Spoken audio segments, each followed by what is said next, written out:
Mayoral candidate sa Silang Cavite, inisyuhan ng show cause order ng COMELEC dahil sa hindi magandang biro. Detalye ng balitang yan mula kay Rajuman Jairus Peña, Florida. RMN Live Report. Isa pang kandidato ang pinagpapaliwanag ng Commission on Elections dahil sa kontrobersyal na pahayag sa gitna ng kampanya. Batay sa show cause order ng COMELEC, pinagpapaliwanag si Atty. Kevin Anarna na tumatakbong alkalde ng Silang Cavite dahil sa biro nito sa isang lola at mga babaeng solo parent. Ayon sa poll body, posibleng paglabag ito sa COMELEC Resolution number 11116 o Anti-Discrimination and Fair Campaigning Guidelines para sa 2025 national and local elections.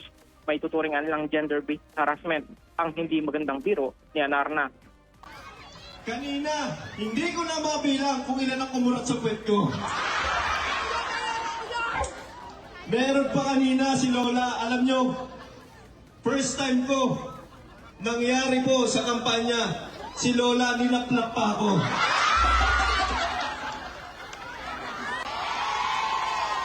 Sino dito? Ang mga solo parents. At biglang dumami solo parents. Kanina ba naghiwalay lang kayo? Kasi lahat ng solo parents, bibigyan natin ng libreng asawa.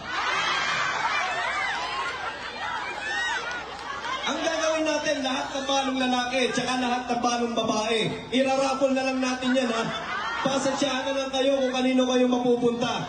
Kasi pagkabunot ng pangalan nyo, diretso kasal kay Mayor Kevin.